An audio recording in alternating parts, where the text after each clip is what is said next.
All right, we'll go ahead and get started. Good morning, good afternoon, everyone. I want to thank you for joining our Building on the Best sessions.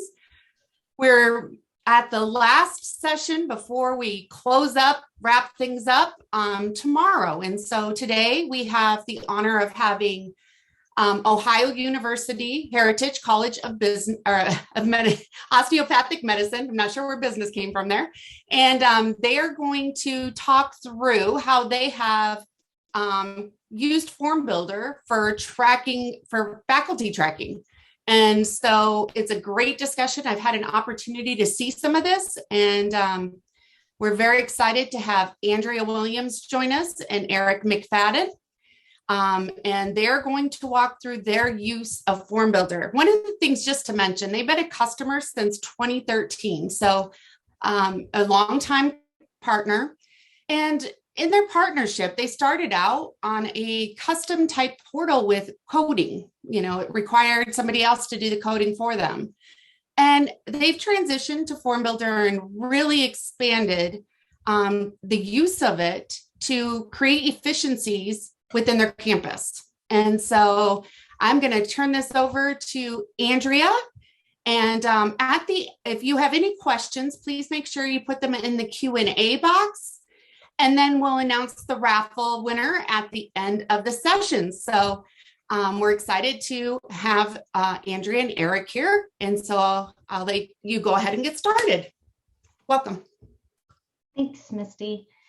So hello, good morning, afternoon. I'm Andrea, and we've got Eric on here as well. So our agenda for today is we're going to go through some brief background about our college, the problem that we were trying to solve, the strategy in which we address that problem, and then we're going to go through all the things that we kind of designed in both Salesforce and in our portal. This was a very lengthy project. It took us about a year with a handful of people to make this project happen. So there's a lot to cover. So we're going to try to stay pretty high level. So if you have any questions, just throw them in the Q&A. Okay. So OUHCOM, we are located in Southeast Ohio. We have 3 campus locations. And within those 3 campuses, we have 8 medical departments and over 100 faculty members. So there's definitely a lot of complexity around managing our faculty data, their teaching activities, not only because there's so many of them, but there's full-time, there's part-time, there's guest presenters, and it's across multiple departments, multiple campuses. So there's definitely a degree of complexity, you know, right out of the gate. So faculty data tracking for us, you know, one of the biggest problems we were trying to solve was the tracking of our planned work versus our actual work. And I know this can look really different from college to college, but for HCOM, this kind of gives you a little bit of an overview of what we were trying to solve. So, you know, we have our planned work, which is what was agreed upon at the beginning of the academic year versus the actual work that was executed.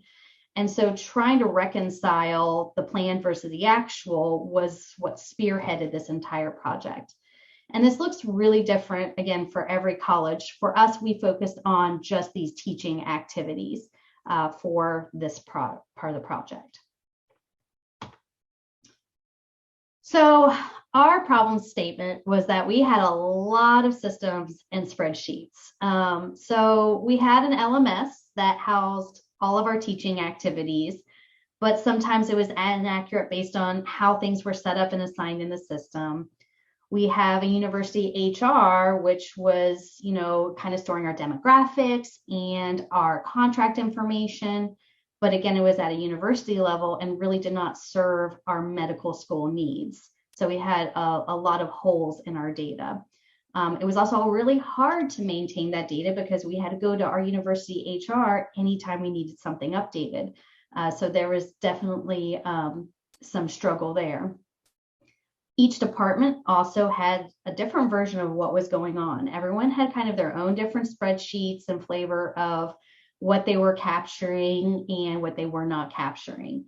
And the craziest part of it all was that we had, one person trying to make sense of all of our teaching workload activities. So this one person had to connect with all these different pieces and parts, and depending on what time that they asked for information, it could vary from department to department. So there was a lot of inaccuracies, and it was really, really tough to kind of nail down what our plan versus our actual was.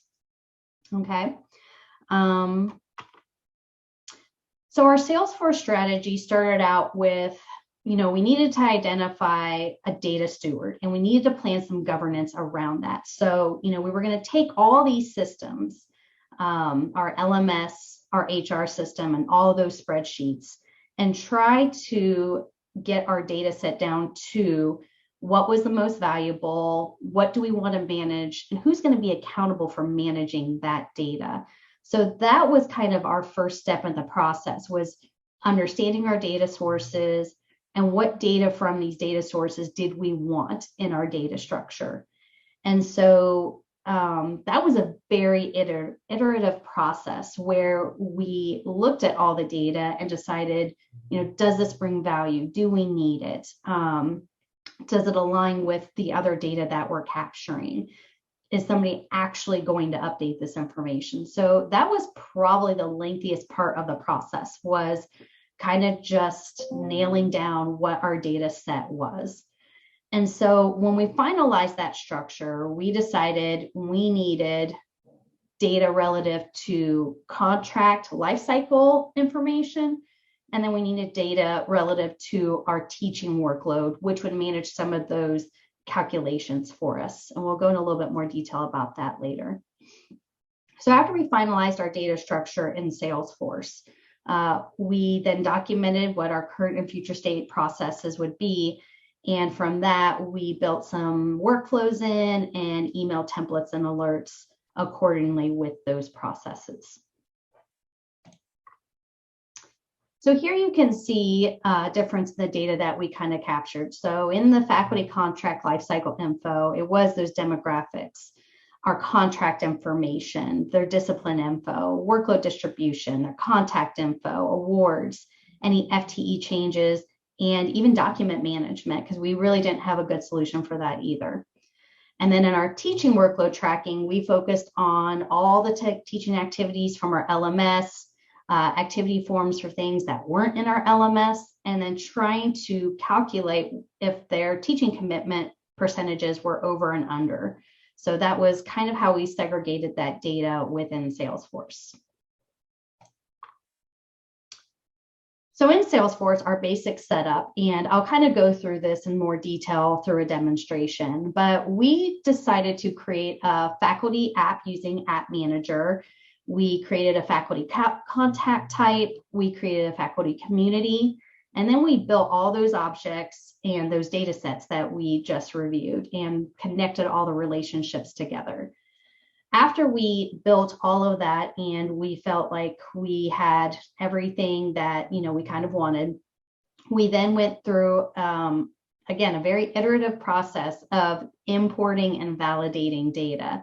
So all that info from HR, LMS, and those spreadsheets, we had to figure out what did we want to put into our new system, and what did we want to start from this point forward. So there was a lengthy process of now getting the data in the system. Then we talked about workflow development and adding in the users to the system. So that was super high level how we went about developing this in Salesforce. So now I'm going to kind of give you a demonstration of what it looks like for us at Salesforce. So this is a test record. So some of the data is not valid. It's just kind of test information. But in our Salesforce, in our waffle here, you can see we have different apps, and we pretty much have a portal for each of these different apps. And this is how we segregate our access and visibility to all of this data. So we have an OUHCOM faculty app, which just shows information relative to faculty information that we are tracking. So using our test record here, you can see it starts with a contact. Everything is centered around that contact record because that contact record is what we leverage to connect with the portal. So that's how we set that up. So we created a new contact type for OUHCOM faculty, and that's how we, again, segregated, people's access to it and how we lined it up with the portal. So here on the contact record is super, super basic information. There's not a lot we're really capturing here. And then we use Lightning Page to then create different tabs for the lifecycle management and teaching workload. So those are the two main objects that we created to store our data. And so we're going to go through each one of these. In the faculty information, we create a record each academic year. So annually, we will go through a process during the summer to load up what is their life cycle contract info for this academic year, what are their planned teaching activities for this academic year, and we connect those two together through relationship, and we also connect them together on the contact by setting them as the active records. And this kind of helps keep things in line annually. So on our lifecycle management record, I think it's this one. Again, this is just kind of some test information, but you can see this is a lot of like HR data relative to job information, tenure status, promotion information, hire dates, job codes, that kind of stuff. And then we got into the workload distribution. And this is what's really critical to our calculations for our teaching workload. So this is what often could change annually. And then we go a little bit further into contract information, tracking the date of the last evaluation, dates of promotions, all kinds of OUHCOM specific things. So that's what's on our faculty info. We also have a spot for awards. So anytime, a faculty member is awarded something, we can also track that here. A lot of this data source was from our HR system and from those departmental spreadsheets that people were tracking. So then we have the teaching workload record, which is all the activities that come from our LMS. So at the beginning of the academic year, we load up what is planned. And then at the end of the academic year, we kind of reload that data to show these are the hours and the credits that they spent for these specific teaching activities. And so these figures calculate up to here, and then it also looks at the workload distribution to kind of figure out, based on what was planned in their workload distribution, what did they actually meet that commitment? Were they over? Were they under? And a really helpful part of having this at the beginning of the semester is that it allows us to see right out of the gate, do we have people who are undercommitted that maybe we need to give more teaching assignments to? Or conversely, are there faculty members that are overcommitted that we really need to scale back the activities that we have them doing? And that was really tough to get that visibility for us when we were managing this through spreadsheets. We often really didn't know this until after the semester was even over. If our faculty members, how their commitments were aligned from planned versus actual. So a lot of this data here comes from our LMS that we have an export that we take from there, and we use data loader to update the information. We also have teaching activity forms. So in addition to our LMS, there's also external teaching activities that our faculty members could do that also figure into these calculations. So, and we'll see this when we go to the portal, but there are teaching activity forms that they fill out on their portal, and it goes to the, of course, it's not like, okay, there it goes. And then it goes to that corresponding teaching workload record for that academic year. It goes to their chairs for review and approval. And again, those calculations kind of aggregate up into these calculations. So for teaching workload, we have LMS data, and then we have some self-reported data that has processed to get approval by their chairs.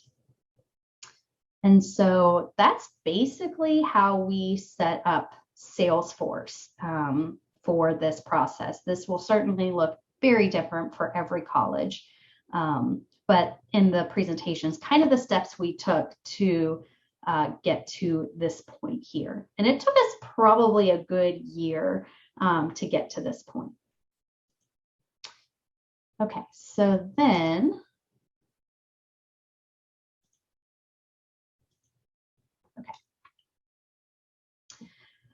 so then after we got everything in Salesforce in a really good place, we wanted to then shift focus to designing our faculty portal, giving a space for our faculty members to log in, submit information, or view information that is in Salesforce.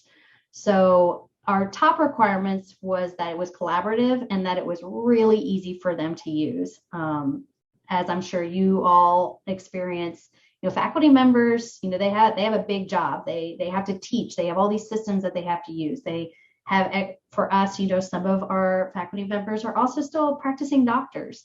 So the easier it is to use, the better.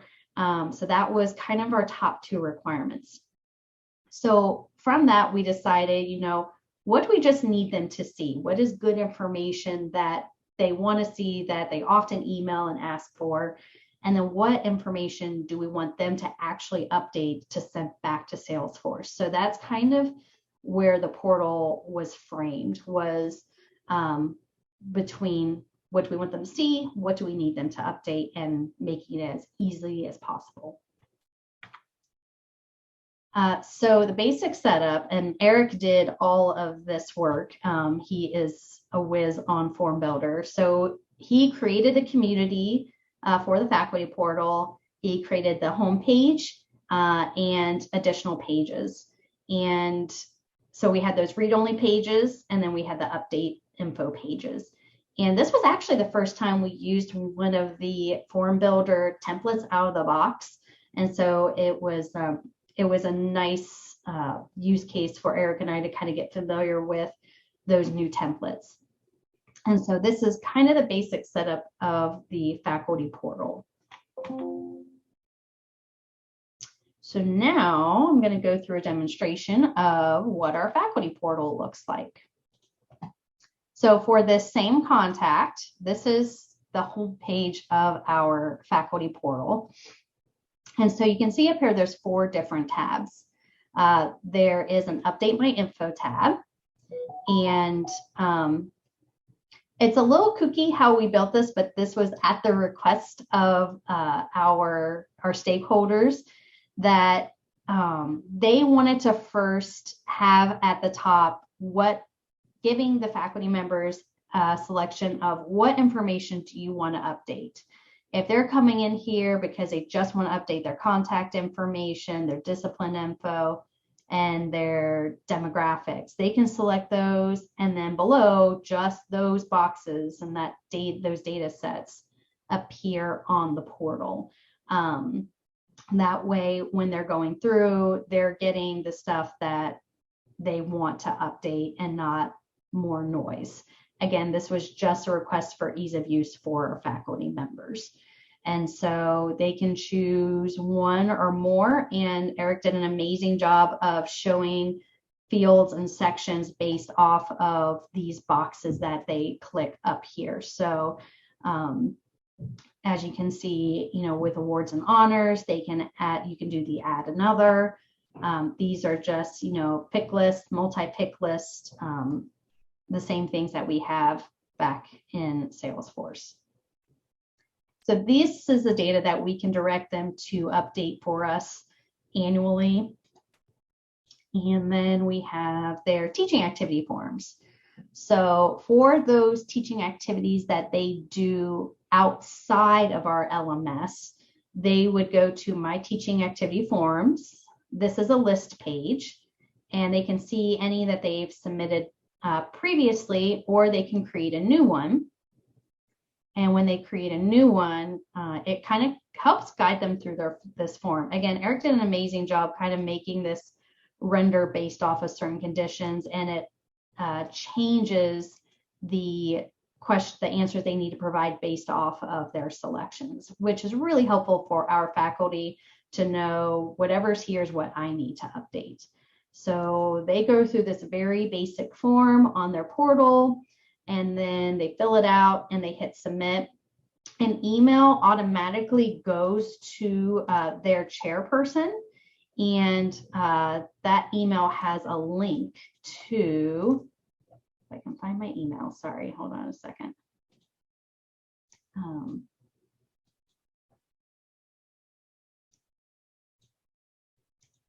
The email looks like this. So an activity report for this faculty member has been submitted for your review. It gives the chair some instructions of what to do. Again, just like our faculty members, our chair individuals also have a lot of responsibilities. So because these can come, once a month, once a week, once every few months, we try to include in our email templates what they need to do when they get this request as kind of a refresher of, okay, I'm going to click on this link. These are the things that I need to do. So when they click on this link, it'll take them straight to the request in Salesforce, and they can approve or deny those requests.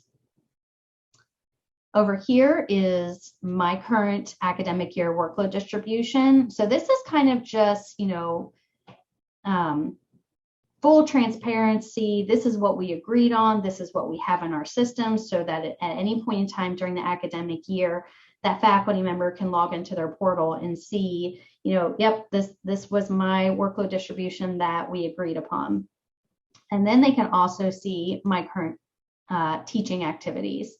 So all those activities that come from our LMS that we import, this is a read-only page of, this is all the information that we imported, and they can kind of verify that information. So if something's missing or inaccurate, they can reach out to us and let us know, so we can troubleshoot it.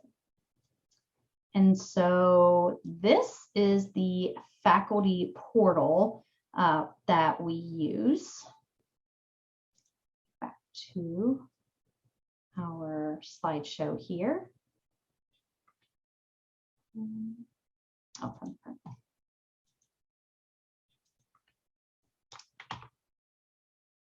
And that's pretty much the presentation. Are there any questions or anything that you'd like for us to go a little bit deeper into?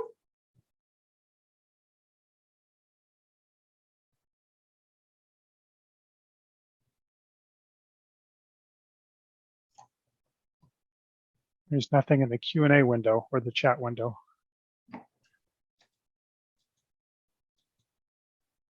I know it was a lot of information.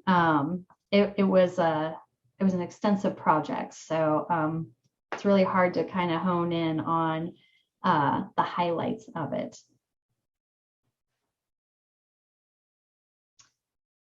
We did all of this we did all of this in-house. ERX found out about it, I think, months after we completed the project. So that was a great aspect, that we could do it ourselves.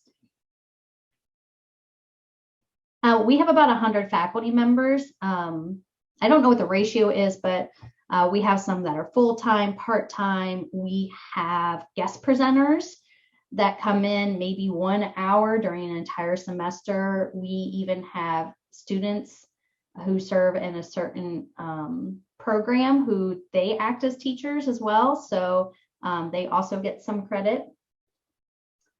I think we have three objects that we manage with this project. So those three, let me actually show you in Salesforce.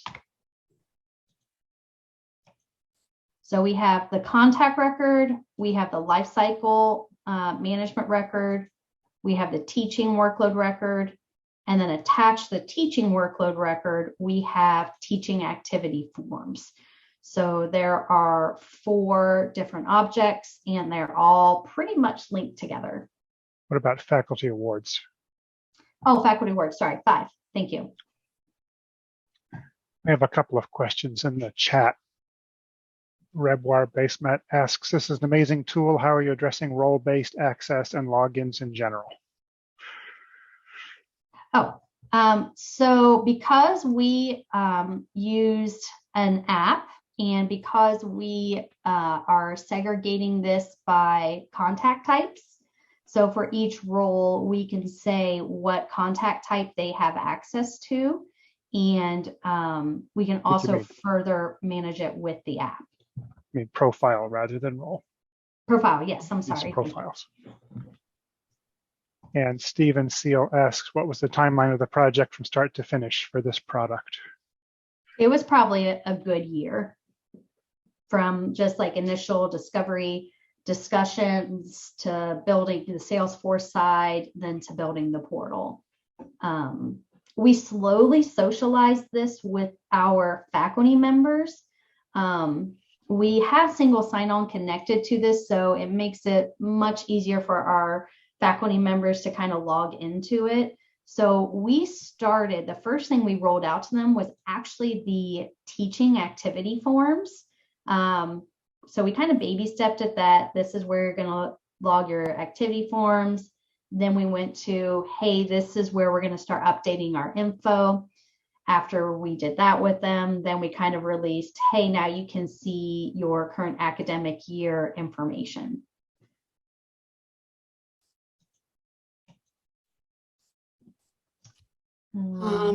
Looks like there's another question. Do you have the bandwidth to work with other colleges and universities on developing the same type of solution? I wish. I don't feel like we have enough bandwidth for the projects that we do. As you can see, so with our Salesforce ERX instance, we have all of our admissions process going through here. We do all of our student retention and progress through the system. We have preceptors who apply, so doctors who apply to have our students work with them, shadow with them through rotations. That whole process is here.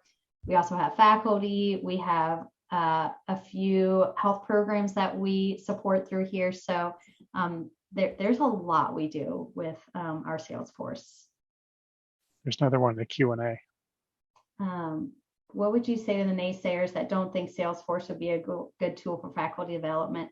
So I feel like part of our job is the sales job. And at the end of the day, as my boss likes to say, we can present them with the options. And there's definitely lots of projects where, hey, Salesforce and ERX can be a good tool for this. We completely design it up. You know, we kind of do a proof of concept for them, show them how it works. And, you know, sometimes they're like, no, we are going to keep our old way, and that's fine. You can keep your old way. But if you can just find 1 or 2 people who are willing to take a more systematic approach to managing their data, that creates kind of a ripple effect. And that's kind of where we really evolved with our Salesforce, was that for 5 years, all we used this for was admissions. And then we kind of expanded out to, hey, we already have this base admissions information, and then we're tracking all this other stuff for our students, you know, outside. Nobody knows what's going on with our students. And so then we kind of started evolving and chipping away at, you know, we took, you know, one big problem and decided to put it in here. And then people started seeing, oh, this could solve this problem and this problem. And it very, very quickly evolved. So the naysayers are going to be the naysayers. I personally, in my experience, I would focus on the people who are willing to take that systematic approach and try to make their lives easier. There are those folks. And so I focus on them, and you're never going to make the naysayers happy. So if you can find somebody who is willing to implement and push it downstream, that's the best that we've kind of attacked it. What other questions do you guys have? Looks like they've all been answered. Okay. All right. All right, if we don't have any further questions, we can go ahead and wrap it up if you want. Sure. Okay. Thank you everyone for your questions. I think that's always helpful, so others can hear what you're thinking and what you're looking at doing. 1 second, I'm trying to get back on my little video here. There we go. So, just kind of talking through what they've done. It's been incredible. I mean, they've built many different portals for different tasks that created, the target of, what is the most painful process, and trying to find solutions for those type of things. And I think they've really done a great approach for that. There will be a session survey at the end, and so it will pop up right when we hang up. And so we appreciate your feedback. I know Andrea and Eric would love to hear, what you thought of it. If you have any questions, or if you want to connect with them, I'd be happy to help you. And so that is always an option. You can reach out to them and talk to them and see the different things that they are doing. And there's also the collaboration in the Enrollment Rx Trailhead group. So there's always that as an option too. For session raffle today, the winner is dun, dun, dun, dun, Mary Glad with University of Wisconsin Superior. Congratulations, Mary. I'll be in touch with you soon to get you that gift card. And tomorrow is our final session. So we are going to wrap things up. It's just not about the raffles and that sort of thing. We're going to recap what we went through, really understanding the approach that we took with these sessions and with our 2022 release 1 and what that provides you. So we really appreciate you joining us tomorrow. I think we'll have a great wrap-up session and hope to make it informative. There will be an end of conference survey that goes out as well. And so any feedback you have, we'd love to hear it. Anything else before we move forward here? I want to thank both Andrea and Eric for joining us and for sharing their story and what they're doing to really expand. So, all right, everybody. Well, have a great day, and we will talk tomorrow.